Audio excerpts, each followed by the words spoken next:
Assalamualaikum warahmatullahi wabarakatuh. Halo Tribuners, jumpa lagi dengan saya Muhammad Arif Hidayat, editor tribunbengkulu.com.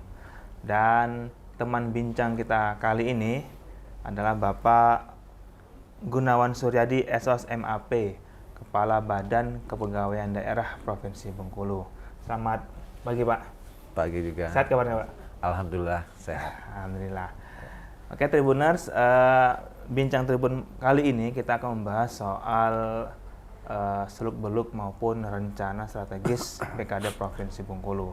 Tapi sebelum kita ngobrol soal kinerja ataupun strategi kerja dari BKD Provinsi Bengkulu, kita ingin tahu dulu sih siapa sih Pak Gunawan ini, gitu kan? Nah, kalau boleh tahu Pak, kenalin sedikit background maupun biografi dari Pak Gunawan. Ya, terima kasih ini Mas Arif kan. Dan pada kesempatan ini saya juga mengucapkan terima kasih kepada pihak Tribun, artinya memberikan kesempatan kami terutama BKD untuk memberikan informasi pada kita semua, terutama berkaitan dengan kepegawaian. Kalau mengenai perkenalan, artinya Mas Arif kan, kalau dari nama ini orang Capil sudah ngasih nama. Kan. Pada akte kelahiran itu Gunawan Suryadi. Kalau Suryadi itu kan biasanya muncul dari orang-orang dari seberang itu kan. Ya, dari Gunawan Suryadi. Memang sebelum bertugas di BKD dipercaya oleh Pak Gubernur, pernah tugas di Bengkulu Selatan. Pernah bertugas di Selatan. Pada posisi terakhir saya sebagai Kadis Dukcapil Kabupaten Bengkulu Selatan.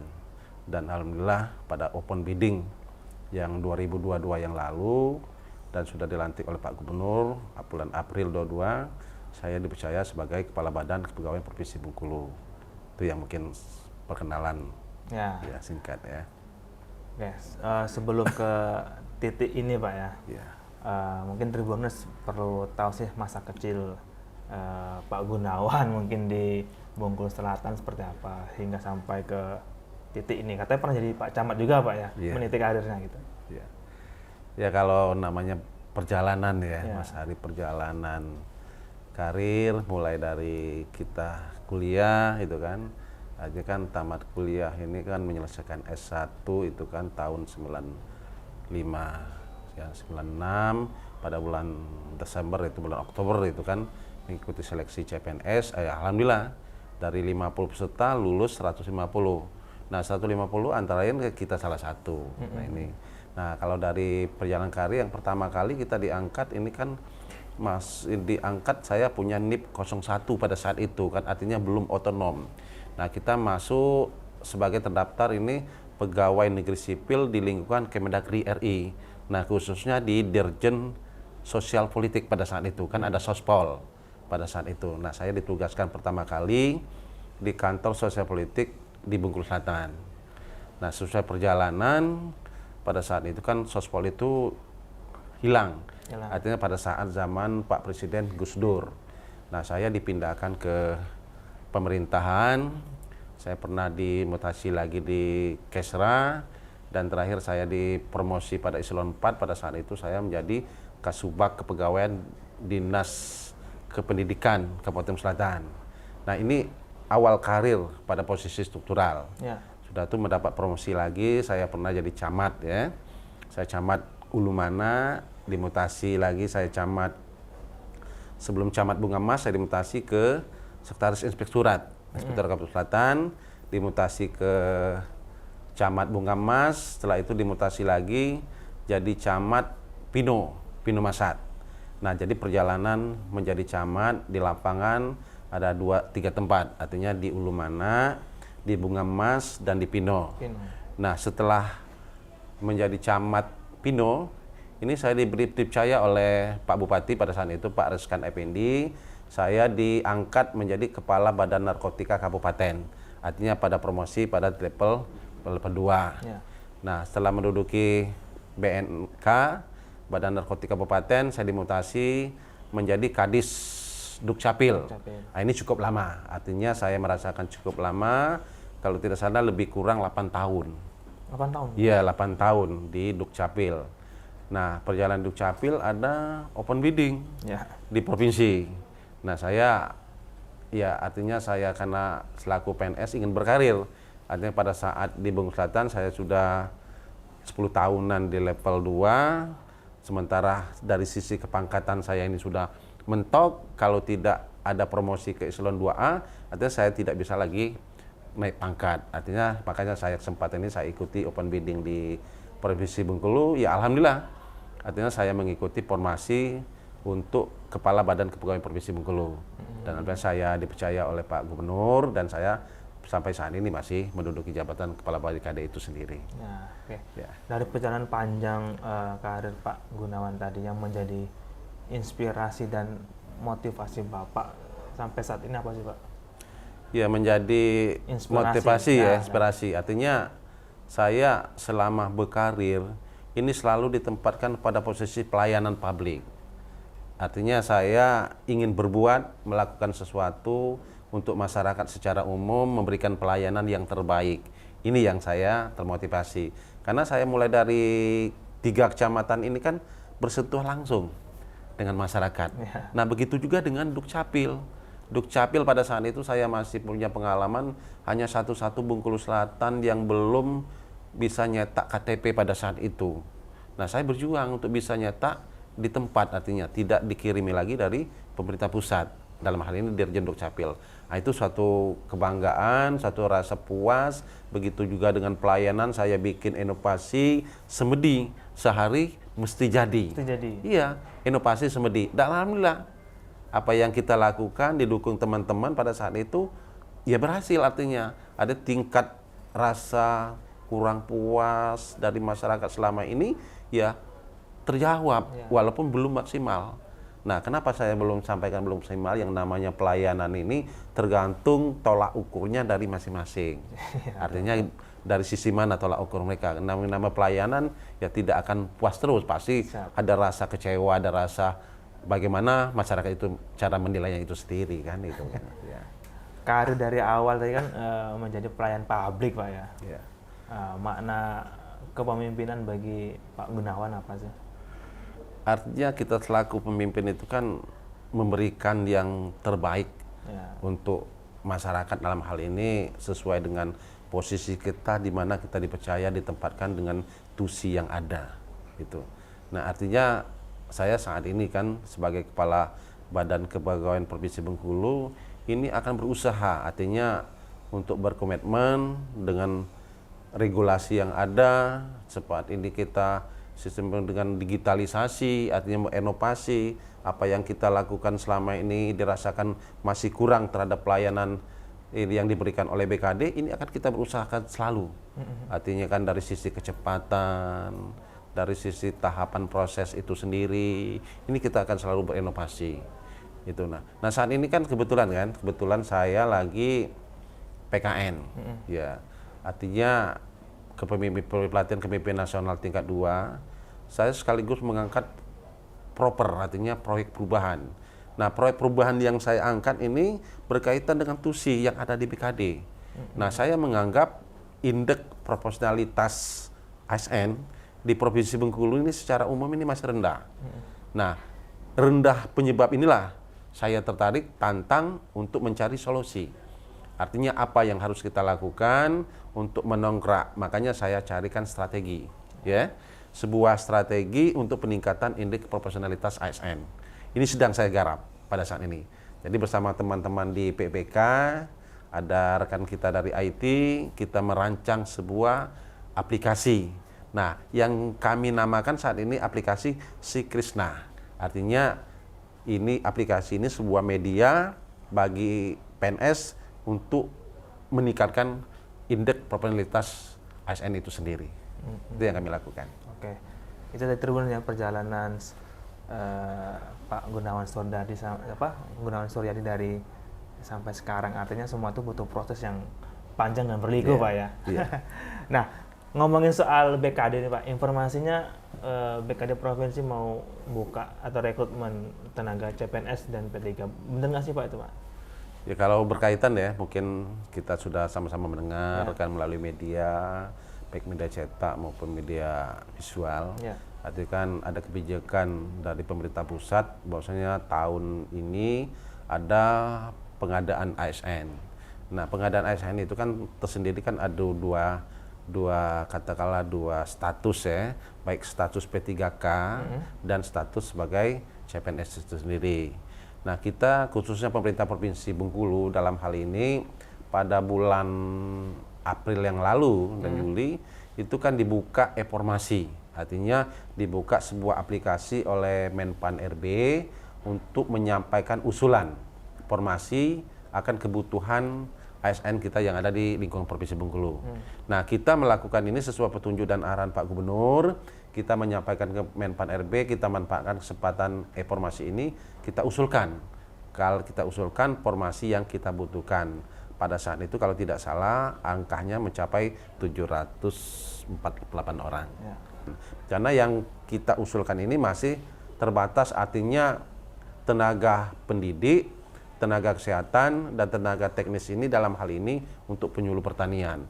Nah, ini kenapa yang baru 3 ini, karena ada surat tersurat secara resmi memang baru dibuka untuk formasi itu. 3 itu. Iya, 3 itu. Artinya untuk tenaga teknis lain juga kita usulkan, tapi belum ada formasinya sampai saat ini. Nah, pada saat kita usulan ini kita berharap, artinya kita berharap dua-duanya itu berharap, artinya kalau usulan formasi kebutuhan ini bisa CPNS atau P3K. Nah, namun pada perkembangan terakhir pada bulan Agustus ini kemarin ya, kita akan ada diundang rapat koordinasi terakhir persiapan pengadaan ASN. Nah, kita sudah mendapat secara resmi dari Pak Menteri, Pak Menpan RB, kita mendapat formasi 741 orang. Iya, iya. Untuk tahun ini. Untuk tahun ini, artinya dari formasi ya tenaga tendik, tenaga pendidikan itu 631. Nah, sementara tenaga kesehatan ada 109 orang yang kita dapat formasi. Nah, tenaga teknis lain itu ada 8 orang. Nah, ini yang artinya apa yang kita usulkan kemarin belum disetujui ini sekitar 9 orang. 1 dari kesehatan, yang 2 dari penyuluh pertanian, tenaga teknis lain ini kita usulkan kemarin sesuai dengan yang ada pada lingkungan Pemprov ini kan ada 16, tapi formasi yang disetujui itu baru 8, artinya setengah yang disetujui. Nah, ini yang kita dapat formasi, dan mungkin pada kesempatan ini ya kita formasikan dengan kawan-kawan kita yang selama ini telah mengabdi sebagai tenaga honorer di sekolah, di rumah sakit, itu di lingkungan kesehatan, bahkan di penyuluh pertanian. Artinya alhamdulillah kita sudah ada formasi, dan insya Allah kita masih menunggu menunggu artinya petunjuk pelaksanaan itu sendiri secara resmi dari pemerintah pusat, dalam hal ini Menpan RB. Artinya belum ada Pak jadwal pasti kapan pelaksanaan tes CPNS dan P3K tuh Pak? Ya. Kalau mengenai jadwal pelaksanaan ya, pada saat rakor kemarin memang belum kita mendapat informasi itu, tetapi kan sudah ada informasi kan pada saat ini katanya dilaksanakan bulan September, tetapi secara resmi kita belum mendapat. Artinya secara resmi kita belum mendapat dari pusat untuk pelaksanaan ini. Artinya kita sama-sama menunggu kapan sudah ada juknis atau petunjuk tahapan atau tanggal berapa itu atau ini kita akan laksanakan. Artinya kita siap untuk melaksanakan itu. Ya. Oke. Kalau berarti artinya ya masyarakat Bengkulu yang berminat Pak ya, artinya sudah bisa untuk siap-siap Pak ya. Nah, kira-kira persiapan apa sih Pak yang perlu dilakukan oleh masyarakat ataupun tenaga honorer yang selama ini sudah mengabdi gitu? Ya. Ya, untuk pelaksanaan persiapan ya ini terkhusus dengan rekan-rekan kita atau kawan kita yang sudah mengabdi selama ini kan memang P3K formasi kan sudah ada. Ya. Artinya kan juknis itu kan sistem penerimaan seleksinya kan kita juga masih belum bisa memberikan informasi. Artinya kita masih menunggu. Artinya kan dari kawan ya itu kan mempersiapkan diri. Artinya kalau memang pelaksanaan ini kan masih dilakukan secara tes pelaksanaan ada CAT-nya, artinya kan kita mempersiapkan diri, artinya kan sesuai dengan kualifikasi yang kita punya. Artinya kan kalau dia itu kan guru mapel, dia kan harus mempersiapkan hal itu. Nah, itu yang paling penting. Nah, dan juga ya informasi. Artinya kan jangan sampai kawan-kawan kita ya terutama yang di kabupaten kota yang melaksanakan tugas di tenaga pendidik di sekolah-sekolah SMA, SMK, ya betul-betul cari informasi, artinya Ya. lewat media harus proaktif. Ya jangan sampai nanti ketinggalan informasi kan. Ya. Sementara ini kan sudah zamannya IT gitu kan, gitu IT gitu. Ya. Kemudian Pak, apa namanya tahapan yang harus dilalui calon itu apa sih Pak tahapan-tahapannya? Kalau khusus untuk ini ya, untuk artinya untuk calon seleksi ASN terutama P3K ini kan, yang pertama itu kan memang formasi kan ada dua, artinya kan ada dua bentuk dua status. Artinya kan mereka yang memang sudah masuk di dalam database dan memiliki NLPTK dan sudah memiliki masa kerja artinya 2 tahun ke atas gitu kan. Nah itu nanti, dan ada juga kan ini kan artinya kan mereka sudah masuk di dalam database dan jadi kan sudah salah satu memenuhi persyaratan untuk ikut. Dan ada juga yang teman-teman kita kan masih artinya kurang masa kerja di bawah 2 tahun. Nah ini kan kita mengusulkan kemarin, artinya kan ada yang memang sudah mencukupi masa kerja, ada yang belum mencukupi masa kerja, artinya dalam arti kata kan mungkin jalur umum tapi mereka sudah honor gitu kan. Ya, artinya itu kan. Ini juga kita berharap, tapi kepastian ini kita masih menunggu petunjuk. Artinya masih menunggu sistem pelaksananya, kita masih menunggu. Ya. Kita terakhir menggelar tes CPNS kapan sih Pak? Kalau untuk Provinsi Bengkulu ini 2022 kemarin ya. Artinya kan kalau CPNS-nya itu kan ada pengangkatan dan sudah dibagikan SK pengangkatannya itu sebanyak 30 orang. 30 orang. Nah 30 orang ini khususnya untuk tenaga kesehatan yang lebih banyak. Ada dokter spesialis gitu kan, ada yang dari katanya ya tenaga keperawatan gitu kan, itu. Nah ini sudah ditempatkan, sudah bertugas. Ya. Nah kalau untuk jumlah tenaga P3K sendiri yang dimiliki Pemprov sudah berapa nih Pak? Kalau P3K ya yang sudah diangkat ini formasi 2001 dengan 2002 kemarin itu kan kalau tidak salah ini kan 440 orang. 440 orang. Ini guru SMA dan SMK yang sudah disebarkan, dipetugaskan kepada sekolah-sekolah dalam wilayah Provinsi Bengkulu ini. Nah, ada satu lagi kalau tidak salah ini ada 5 orang ya, 5 orang untuk tenaga penyuluh. Nah, untuk tenaga penyuluh. Nah, sementara tenaga penyuluh ini kan sisanya ada 16 orang lagi yang belum diangkat ini sebagai P3K ataupun CPNS. Ini. Nah, sementara formasi tadi saya sampaikan di awal tadi ada 8 orang formasinya. Artinya mereka bersaing, artinya ini kan dari 16 ada 8, artinya kan 2-1 ya. 2-1 ada peluangnya itu kan. Ya. Kalau jumlah PNS Pak? Kalau jumlah PNS kan terakhir dari data kita itu kan 10.300 orang. Ya, 10.000. Dan itu kita masih butuh Pak tenaga PNS dan P3, dan kalau misalnya butuh itu spesifik apa sih yang dibutuhkan oleh Pemprov? Kalau secara umum ya kita memang masih kekurangan, artinya kan ada beberapa jenis anjab ya. Analisis jabatan yang kita butuhkan. Nah terutama di bidang kesehatan itu ada beberapa dokter spesialis yang kita masih butuhkan, di tenaga pendidik juga. Nah di tenaga pendidik ini kan terutama yang kemarin kita adakan pertemuan ya, pertemuan dengan seluruh kepala sekolah SMK. Ini ada beberapa mata pelajaran memang betul-betul yang mata pelajaran inti ini masih kekurangan, masih sangat kekurangan. Nah ini kan secara global kalau data guru ini masih kurang 2.500, artinya cukup banyak.